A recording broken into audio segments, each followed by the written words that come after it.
Awesome. Thanks so much. I'm glad that technologically we were able to be here. Just want to say hi to everybody. I'm really thankful for being here. Excited to participate in this conversation surrounding the future of media, specifically driving growth with data. So as Jeremy mentioned, I'm Kinsey Tamberrino. I'm the VP of East and Midwest Sales for Vevo. It is a global music television network served as the custodians to music content, and we connect artists to mass scale audiences in a myriad of different distribution outlets, with the most rapid growth of ours being on connected television space. So I'm here to talk to you a bit about how we work together. Matthew, I'm joined by him. He is a marketing director at State Farm. We work really closely with him and his team. We are grateful for your partnership. That goes without saying. I'm really looking forward to having this opportunity to talk to you. And I'll kick it off if you want. I was just gonna, Michael has been with State Farm. I was, stalking him on LinkedIn, and he's been with State Farm for over 25 years. So I can assume that you have had a number of different roles, Matthew. I can tell that, you probably had different experiences in all of those. I would love to hear a little bit of feedback about, maybe the past, but also more importantly, what you're doing today. Would be great if you want to kick it off. Yeah, sounds good. Thanks, Kinsey. Appreciate it. And thanks, everybody. Really excited to be here. Looking at the panel, you obviously have a lot of great folks that are here today. And I just view it as a privilege to be able to come in and spend some time with Kinsey and talk to you guys about what we're doing at State Farm. So for me, Kinsey, I started off as a fire field claim rep in Tampa, Florida. So I interned with State Farm as a fire claim rep and joined the kind of the business side of the house kind of right out of college. And so did that for a number of years. And then I joined our catastrophe services division probably about a couple of years into my career with State Farm. So going all over the country and helping people out with whether it was an earthquake or flooding or hurricanes. So kind of grew up on the business side of the house. I was a business administration major in college. And so always had a penchant for marketing and just all things business. So I got married while on catastrophe duty. I had my first kid, second kid while I was on catastrophe duty. And it was time for me to get off the road. So all signs pointed to marketing for me. It turns out that my boss had some really good connections within the marketing department, and I was able to do a developmental opportunity working on the PNC side of the house from a marketing standpoint, and worked on our Cars execution. So when Cars, the movie, came out and we were partnering with Disney on that, had a chance to work on that. And then I've been in marketing ever since. So I've been in marketing since 2006. Taken on a number of roles within marketing, both as an analyst and in leadership. Did a brief stint within State Farm Bank because you get a chance to kind of spread your wings a little bit at State Farm because we're so big. Managed their vehicle loan portfolio. That was about a $5 billion portfolio that I managed before coming back to marketing as a director overseeing financial services. And now I get to work on our PNC business, which is great. So I work primarily on branding and acquisition. And so that includes our media and sponsorships. So everything from upfront planning, media plan optimization, the venue deals that we have, the various activations and media integrations are on my team. And then I'm also responsible for our digital and social marketing efforts. And so that's everything from digital branding and acquisition to our social media strategy. Those are my primary responsibilities, but then on top of that, I also have sports, music, gaming, and we go a little bit deeper in acquisition with one of our teams, and so I work with those folks too. So I've been with State Farm a long time, lots of different opportunities, loving the job that I'm in right now.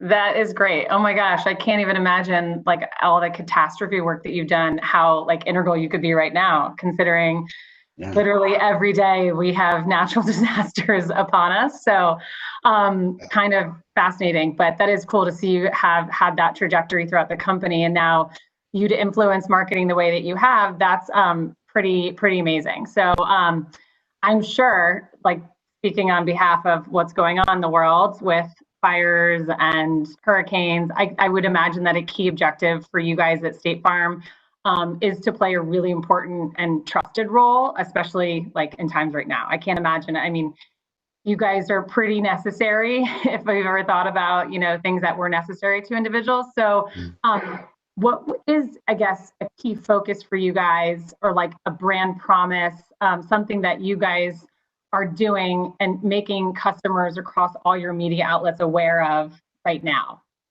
Yeah, so really we're founded on making sure that we focus on building relationships, helping customers and communities, and just being a good neighbor. Those are some of the key tenets that have built our brand and established our brand over time. And it's further shaped by, the mission, vision, and values that we have. And so every interaction that we have with our customers is pivotal to that brand promise that we have, right? And so you speak about the cat environment that we're in right now, whether it's wildfires or hurricanes. We know that those are crucial moments that where we have an opportunity to show up and really help people. And for us, we call it the moment of truth, right? But we also know that it's not just in those environments where people are looking for help. There are cases where people are looking for guidance, whether it's financial. If you think about COVID and life production, so if you think about life insurance as an industry and the trajectory in terms of growth that we've experienced there, people are really concerned about their health, and they're concerned about their loved ones, and they're concerned about leaving a legacy. And that's where life insurance comes in. And so being able to be there to meet the needs of customers, regardless of where they are in their life stage, is something that's extremely important to us. We also know that about 70% of our buying decisions, or at least for people within our category, is based on how they feel about the brands that they're doing business with. And so it's really important to us that through our agents and other State Farm associates, that we're really kind of leaning into the idea of building those relationships and maintaining those relationships over time. And we believe that if we do that, that'll go a long way towards creating a positive experience and enhancing our brand. Yeah, I mean, what you said at the end about 70%, I mean, I think that that's like a perfect segue into a lot of sort of the subject matter of what this fireside chat is surrounding, is that you guys are going to be leaning on data to influence a lot of the things that you guys are taking to customers. And I imagine that a lot of data, the things that you're getting in feedback from what your customers need, really project out on certain things that you guys have to do within your marketing goals. So what sort of impact are those favorability scores or some of those data metrics that I'm sure that you guys are looking at? How is that really impacting how you guys are achieving your marketing goals right now? Yeah, it's really important to us. So data and measurement are certainly two things that we want to make sure that we keep an eye on. So if you think about some of the media responsibilities that I have, certainly want to make sure that we're being customer centric, and so leveraging the data that we have to help us understand the best way for us to reach our intended audience. I think for most marketers today, the sweet spot is kind of that 18 to 34 year old range, right? So I don't think there are any surprises there, but we definitely leverage that data to help us understand not only insights relative to that particular customer base, but insights that are specific to our industry. So millennial insights can shift and adjust depending on the industries that they're in. And so we just try to be really intentional about how millennials feel about our industry and the needs that they have within our specific industry. But then on top of that, we also leverage data for things like our marketing mix. So we know that our overall marketing mix, there's a ton in there, as you might imagine. And so navigating social and video and audio and just all of the different elements, we are heavily reliant upon data in order to do that. Also, we have sponsorships. I'm also responsible for sponsorships. I don't know if I mentioned that or not. I may not have. But okay, so what does our 3 to 5 year strategy look like? And much of the decisions that we make relative to that strategy are founded on data. And even from a measurement standpoint, I think some of the standard metrics that others are using, whether it's brand consideration or metrics that are specific to maybe lower funnel tactics, so things like production and conversion and that sort of thing, certainly are ways that we're keeping an eye on how things are progressing for us. But both data and measurement are going to be really important for us moving forward, and have been for some time. Got it. And it's funny, you mentioned your media mix. I mean, your role basically covers the media mix. So you tap into a lot of different aspects and, like I said, disciplines within how I think you guys are going to market. So you mentioned a little bit about how effective you guys will be in utilizing measurement and data. What are some of the KPIs? Because you mentioned conversions, and I'm at, like, right now thinking about people where they are and the things that they're thinking about right now. I'm sure that you guys have a pulse on what sort of KPIs you guys need to do in order to make sure that you're performing, right? Yeah, so we have a dashboard, and while I can't go into much detail in terms of what's on our dashboard, it's a combination of upper funnel and lower funnel metrics, right? So things that we're doing to drive brand consideration, brand loyalty, awareness, right? Some of the types of tactics you would expect in terms of things that we deliver from an upper funnel perspective. Those things are there, right? But then also we have just some of the lower funnel tactics that we execute, where we focus more on, especially from an insurance standpoint, it's really about quotes. And so you really want folks to quote you, right? So it's an extremely competitive business that we're in. I think when consumers are shopping, they shop roughly 2.2 carriers at any given time. So they have to be in that top consideration set, right? And so we monitor that on a regular basis, and we also keep track of how many people are actually quoting us, how many of those quotes are converting to a completed quote, and what does that mean in terms of them actually binding the business. And so making those connections between some of those upper funnel measures and lower funnel measures can be tough at times, especially when you start adding in the noise of our agents. I mean, we have over 19,000 agents who are actively marketing also, right? And reaching out to people all the time, right? And it's really hard to kind of quantify what it is that they're doing to contribute. But wherever and whenever we can, kind of link those upper funnel activities and measures to what's happening in the lower funnel, we absolutely try to do that. Yeah, so it seems like a really like fine needle to thread there. Like, you guys need to balance a lot. I can imagine that the constant like uncertainty, and especially like within our industry, right, with no sports and scripted series, and I imagine like no Olympics, no sponsorships, a lot of things that you have been doing perhaps have been baked in, sort of these mainstays or these initiatives that you guys have been focusing on maybe for over time. I'm sure the mix has changed. You mentioned, that mix is kind of dynamic. What are some of those from those levels? Like, what are some of those shifts that are happening for you guys? I know like planning is probably constantly in flux. I mean, there isn't a client that I haven't talked to in the last 6 to 8 months that hasn't started out any Zoom meeting with the fact that, our planning is constantly, they're constantly in planning mode. So I guess, what are some of the shifts that you are seeing play out within the marketplace that are probably influencing your media mix, knowing those KPIs? These things are all like connected. You have a really tough job to constantly be considering it all, but I'd be curious to see some of those, what are some of the things that you are shifting and making you inform how you guys go to market? Yeah, you're right. It can be tough to try to manage all of it, right? And fortunately, we have a ton of really great people internally that help us with that. But as I think about just some of the shifts that we're kind of keeping an eye on, especially as we approach planning for the year, we know that media consumption is something that is shifting, especially in light of COVID, right? So video consumption is up quite a bit.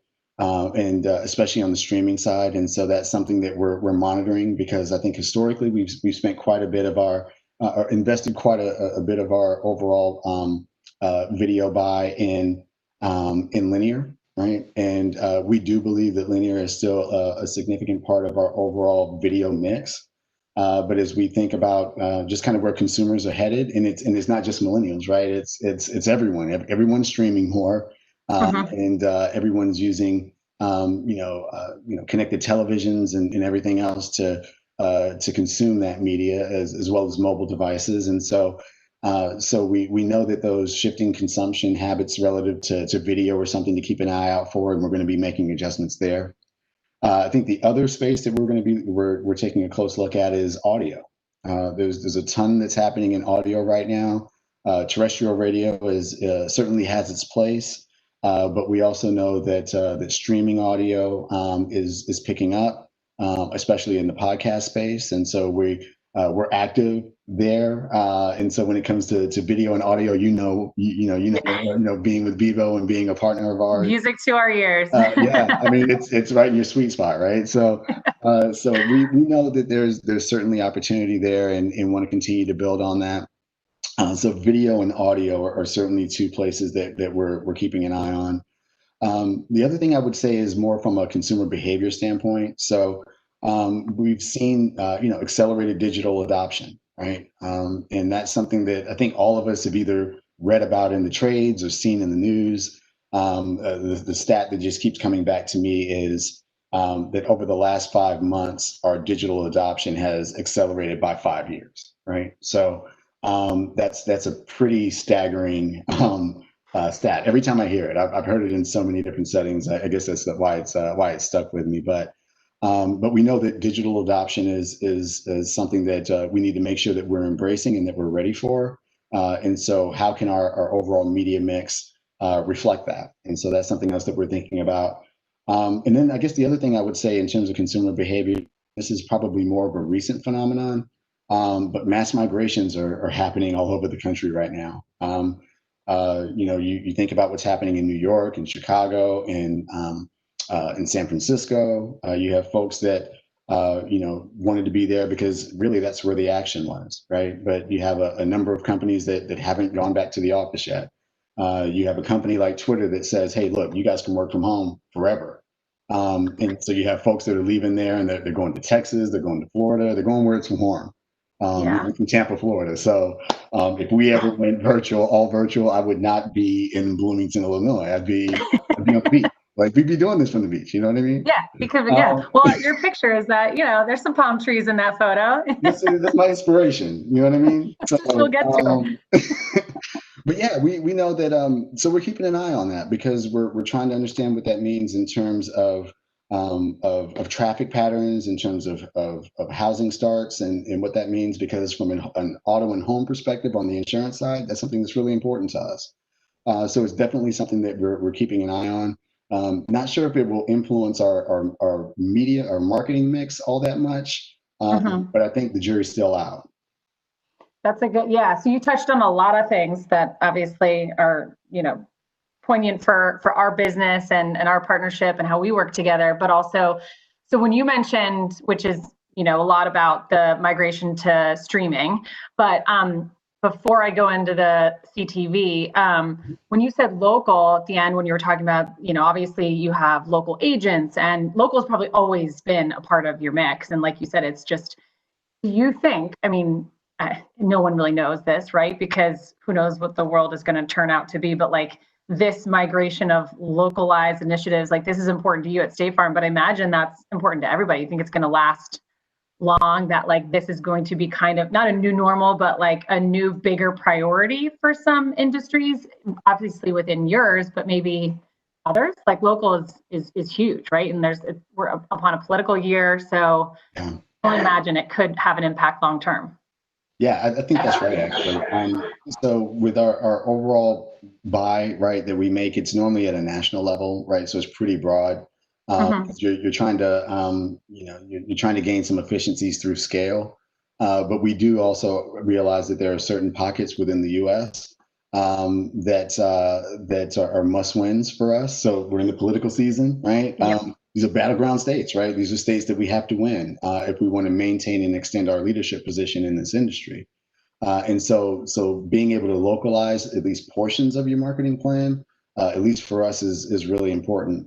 And we try to do that a number of ways.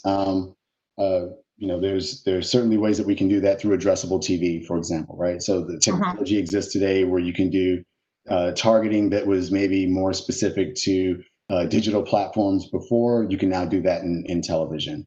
Audio, you can certainly target with audio, and we've done that. We know that certainly with digital and social, ample opportunity there for us to do some targeting. So as we think about not only the consumers that we're trying to reach and where they are, we're also thinking about messaging that we have in market. And so, whether it's maybe a rate message or a service message, or maybe just a broader brand message, trying to think about that in the context of what's happening in a consumer's life right now. So if we were to track migrations and say, hey, we want to do something in marketing that's specific to those migrations, the channels and the messaging could look very different than what we would do locally somewhere else. And that doesn't include what our agents are already doing, like you mentioned. They are Right. extremely active when it comes to marketing. And so we try to make sure that that when we're both in the marketplace, that we're being present in a way that complements one another, as opposed to conflicting with one another. Yeah, that makes sense. And you don't want to, compound on one another. You want to make sure that you get, spread your wings, but like, obviously you want it to resonate with both your messages. So have you guys had to really rethink some of your creative solutions in this environment? I mean, I know that everybody has really had to do that. Us on a content ownership side, how are we continuing to refresh?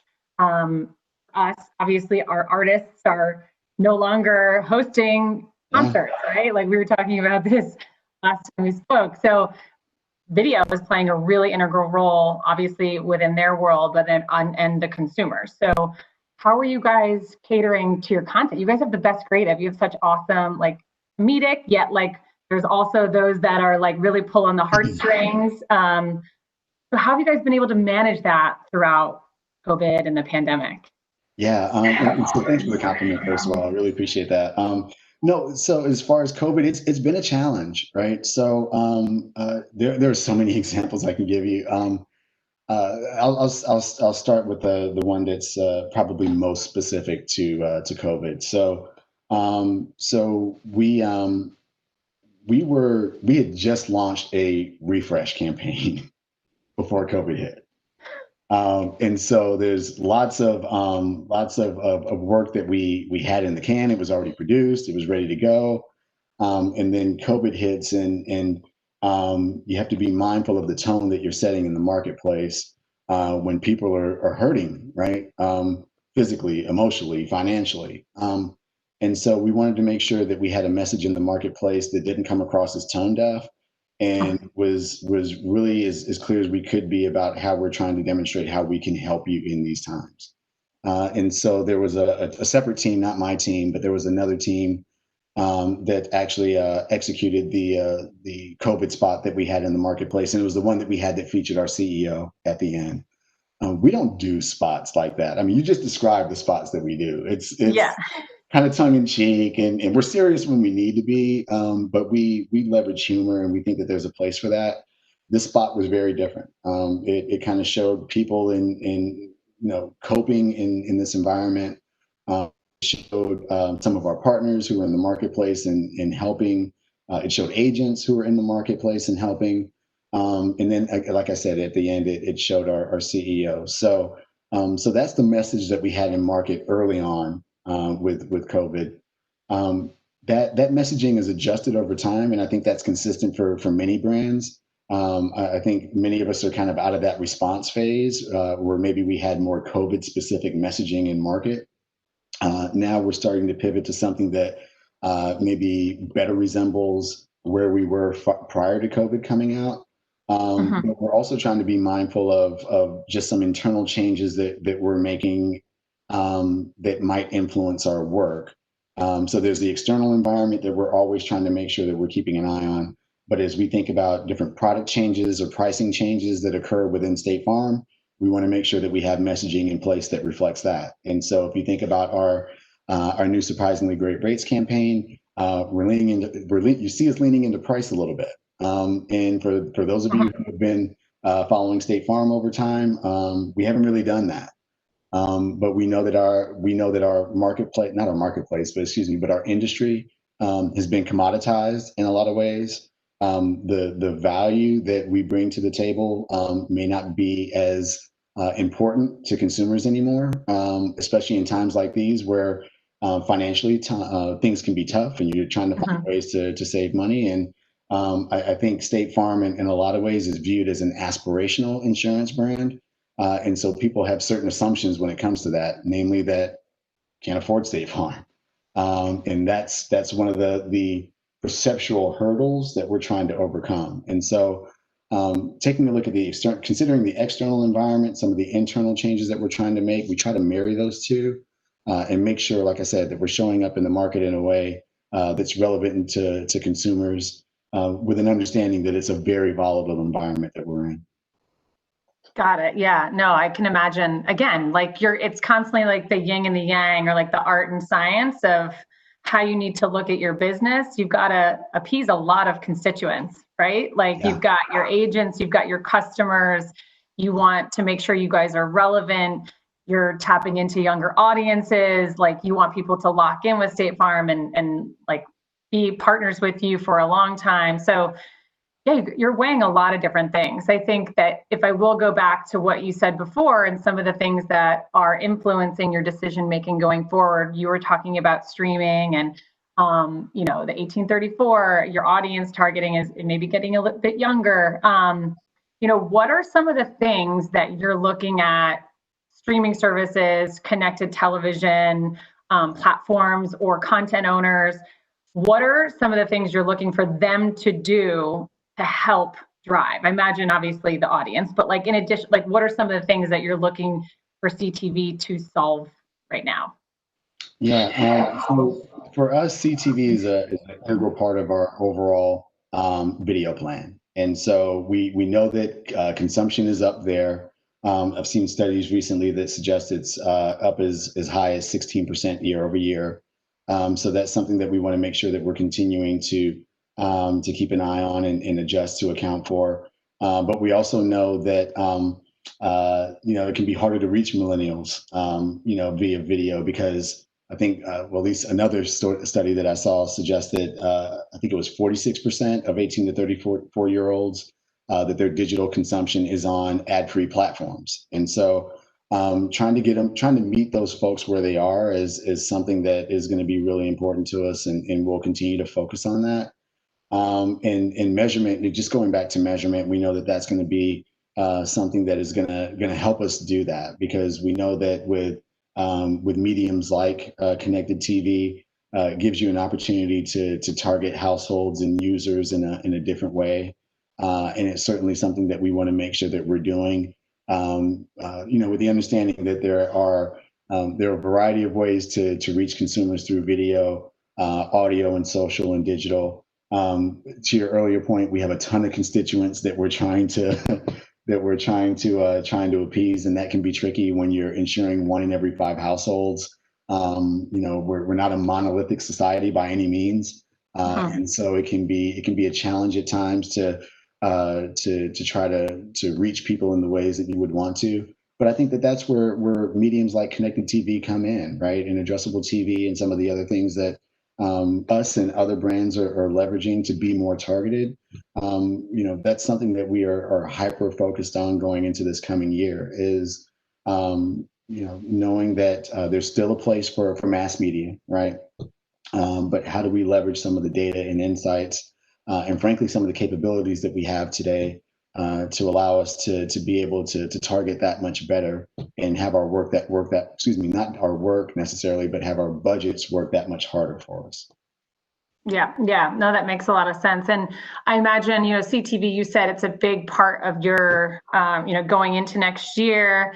It's funny because I know you and I talked about in our prep call, like a lot of the things very like media focused, upfronts. We were talking about sort of like where that marketplace is sitting. How was that hard for you? I mean, knowing there are certain bets that you guys are going to place going into next year, but knowing how there's so many variables to be thinking about going into specifically this year because of what's going on, was it an easy, like, how did you have to weigh a lot of different factors to decide whether to go in for an upfront or not? There's certainly efficiency driven by it, but you're still planning, you know what I mean? Like, what were some of the things that you guys had to think about as you were approaching the upfront, whether you were going to participate or not, when it would be, when not, that kind of thing? Yeah. Okay. So last I checked, Mark Pritchard's not walking through that door or any other I door at know. State Farm, right? So, so not participating in the upfronts. I don't know that we were taking it that far. Yeah. I would say though, we're approaching the upfront differently, though, for sure. There's no doubt about that. So, so one thing that we are making sure that we're reinforcing with our media partners is that we're trying to build in flexibility and fluidity, right? So Uh-huh. I think some of the longer term commitments that we maybe are accustomed or were accustomed to making from an perspective, that's going to be different this year, at least for us. And so our media agency is OMD, and so we work really closely with those guys. They've been great, and we've been pretty explicit about our desire to make sure that we're building in flexibility because you just don't know what's Uh-huh. going to happen with COVID. And so, um, even though we're building in that flexibility, we do want to make sure that we are still trying to be really intentional with the plan and making sure that we're thinking about some of the adjustments that we're making within our mix year over year, and trying to anticipate where customer behaviors are going to maybe influence what it is that we do, and also trying to think about our overall marketing budgets, and the changes within our budgets year over year and what that might mean for our overall mix. So yeah, a number of variables that we're trying to take into account. But I would say the main thing relative to the upfront and how we're thinking about our media plan for the coming year, flexible and fluid.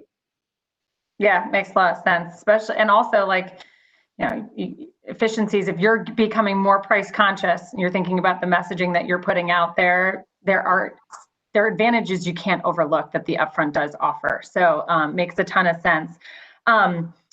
So obviously, when you think about those upfront partnerships, they're rooted in a lot of different categories. You've got sports, gaming under your umbrella, everything. You mentioned music, so I'm gonna have to ask, like we love it, Yeah. live it, and it's a big part of our business and our partnership. I would love to know a little bit more about how you guys look at music, whether that's, more, tactical, like how you guys think about it. You mentioned audio. It probably overlaps into a lot of the different verticals that you guys are looking at, but what do you look to music to accomplish for you guys? Yeah. So music for us is a passion point for millennials, right? And we know that. And so as we think about our 3 to 5 year sponsorship plan, and media is certainly a part of that. There are certain passion points that we've identified, right? And music is certainly one of those. And I know we spent a little bit talking about our audio plan, but in terms of how we think about music specifically and how we've activated against music, it's mostly been with either partnerships with talent. So we had Andre Day, Panic at the Disco, right? So we have partnerships with talent, like real talent. But then also we were big into festivals, so Lollapalooza, Governor's Ball, and that sort of thing. And so when it comes to our activations, we need to reimagine what those look like now. Um, Things obviously there aren't any concerts anymore. Well, that's not fair. I mean, they're driving concerts. They're not the Yeah, same. It's drive-ins. just yeah, it's hard. It's It's a little just different. hard. And I really feel for those folks actually. But look at what Travis Scott did with Fortnite, right? He did a full blown show where people can actually kids can be in the game and interact with them and do all that. You think about some of the other things that are happening, with Vevo and some of the cool stuff that you guys are doing, especially in that digital space. I think some of the more traditional ways that we would have approached music, namely through some of those activations and festivals, we're going to have to reimagine that moving forward. And so, what are some ways that we can connect with consumers and meet them where they are in a way that's relevant and lasting? And so, we do believe that platforms like Vevo certainly give us an opportunity to do that. But one thing that we're also trying to do within our shop is we're trying to reward innovation. And so we're actively looking for opportunities for us to rethink how we're approaching some of our passion points in music and gaming are certainly going to be some things that we try to reimagine going into next year. Great. That's awesome. Love to hear it. So one last thing, because I think that we are going to go to Q&A as I'm being prompted here. One thing that I did want to, just you talked about competitive set and some of the challenges you guys have, like within the industry, right? We talked about a lot of different topics within the industry. What are some of your predictions for 2021 within the space? What do you think is going to happen? Yeah. Okay. So probably two things. So the first is kind of in that digital transformation space. So I think just with the acceleration of digital adoption, it's going to be really important for insurance, especially in our industry. It's going to be really important for us to make sure that that we're investing heavily in our digital transformation and making sure that we can meet customers where they are. Our State Farm agents are extremely valuable to us and frankly differentiate us from our competition. But we also know that not everybody wants to interact with an agent or even an associate over the phone. So we know that we need to blow out some of those digital transformation capabilities. And so I think firms are going to have a choice. They can build those capabilities themselves. They can acquire them. Or they can maybe partner with someone on some of those capabilities. And so it'll be interesting to see how different companies, especially within our industry that is, over 100 years old, how they actually respond to that. The other thing that I think is really interesting is new entrants. So if you think about firms like Lemonade and Root that filed for IPOs recently, and if you are watching football like I watch football, you're seeing commercials from the Root during nationally televised NFL games. You didn't see that a year ago. So these new entrants are coming in. Their value proposition is different in that they're quick, they're cheap. I don't know what their lapse cancellation ratios are. It'll be interesting to see that. But I think that there's an expectation that people with this accelerated digital environment, there's an expectation that it's not just Amazon that can serve you that way. That's what they want all of their experiences to be like. And Lemonade in the Root are doing really well there. So it'll be interesting to see how they perform. Yeah, that will be interesting. I think because just going full circle here, when we talked in the beginning about being a trusted source and loyalty, do you think that those newer entrants to the environment will be challenged with trying to gain that trust that people might look for? Or is it you're just seeing things priorities shift within consumers? I don't know. It's hard to say.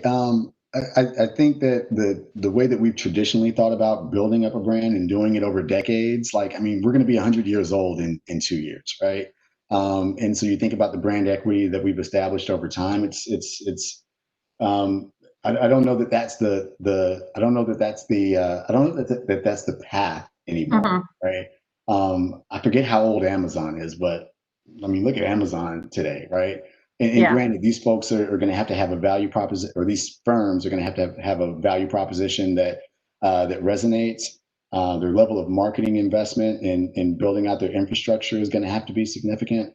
But building out their brand is something that I think that them and other maybe startups are kind of thinking through as they build out their business models and their business plans. But I do think it's a tough hurdle to overcome, right? You have us, Progressive and Allstate, and Geico.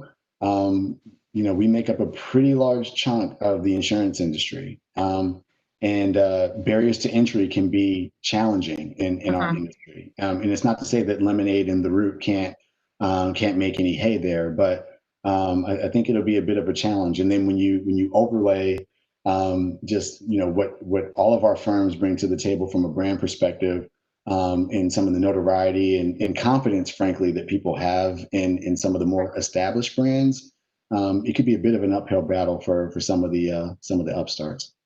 Yeah, I can imagine. Well, look, I've got a couple questions from the audience, I guess, even though we can't see them. So I'll start with this one. I know we talked a lot about millennials and certain demographics, but do you see your audience demographic expanding to be more inclusive as the industry starts to grow and evolve? Yeah, so we talked today. We've talked about millennials quite a bit, but that's certainly not our only customer target. And so we know that, and I mentioned this earlier, that our brand tends to be more of an aspirational brand.